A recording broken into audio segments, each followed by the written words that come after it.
Hello, I hope you're ready for your quick tutorial on Unit 8, Subject and Predicate from our Go Grammar series of activities, and this is from book number 2. Now, this one builds again on the previous couple of units. Last unit we were looking at the subject and object, and in Unit 6 we were looking at the active and passive voice. Today we're looking at something called subject and predicate. Let's have a look at the instructions and the explanations. Sentences are composed of two parts. The part of the sentence that contains the subject of the verb is called the subject. The part of the sentence that contains the verb is called the predicate. Here's our example. All we need to do really is look for the verb. The creek becomes the subject, and because we found the verb here, the rest of the sentence lies at the bottom of the valley becomes the predicate.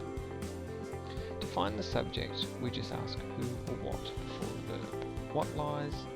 The creek is the subject. Remember to include the verb in the predicate.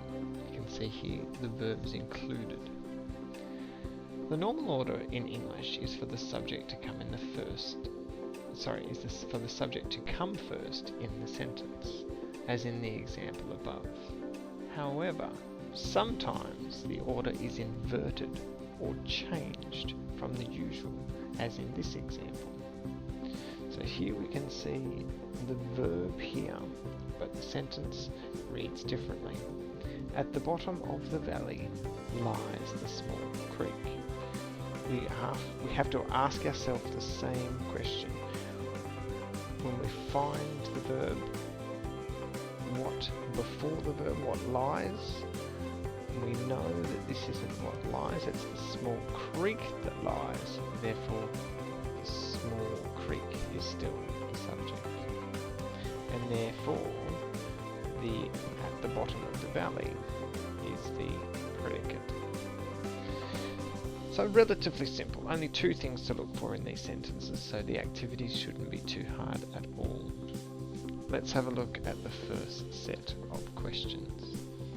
In these ones here it says circle the subject and underline the predicate in the following sentences. This example's been done for us. It's a very short sentence, so it's easy. Wolves, if we have a look at the instructions, we need to circle the subject and then underline the predicate. So we've got subject wolves, how is predicate. In our first one here in part A, the workers were paid on Friday. Now we know that this is the verb were, and that all becomes the predicate. The workers become the subject. Too easy. Let's have a look at the next one. The wooden house disappeared in the flood. The wooden house is the subject. Our verb is disappeared, and in the flood all becomes the predicate. See how you go in the remaining activities. If we look at question number 2, we want to just underline the predicate in the following sentences. Bree is a good baseballer. I'm sure she is. So we look for the verb and we underline the rest of the sentence. We know that Bree is the subject, so that makes sense. In the next one, we stayed at the island resort. Stayed where? At the island resort. We understand that that is the predicate and we is the subject. So keep going with those activities as well.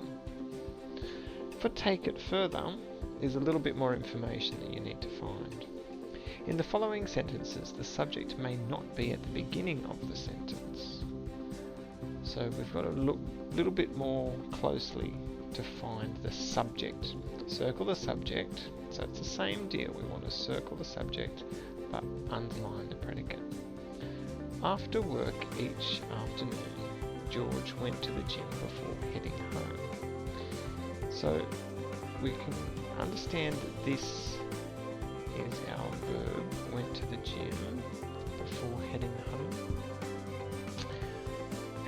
who is performing this action? George is performing this action. And if we know that he is our subject, then this also needs to be part of the predicate. And of course you could rewrite this sentence that in such a way: George went to the gym before heading home after work each afternoon.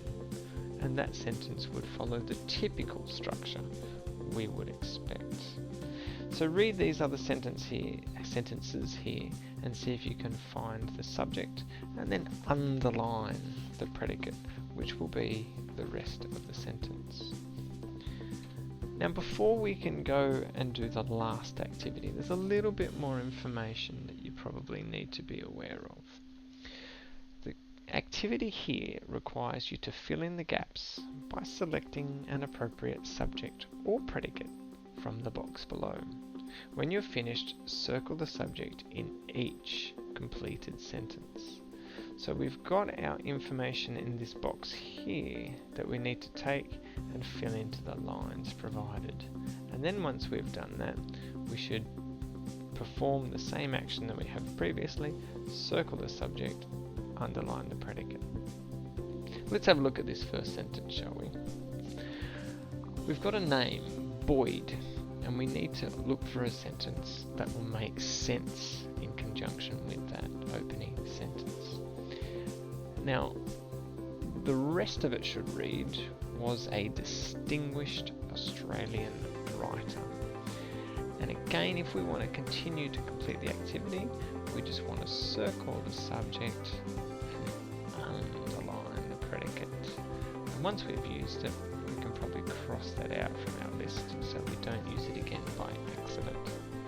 So go through and complete the rest of those sentences looking for the appropriate subject or predicate from the list. Excellent. I hope that helps. You've finished this unit of work and this chunk of units so that you're ready for your next revision test. Best of luck. See you in the next tutorial. This is an ETV production brought to you by Prindiville Catholic College.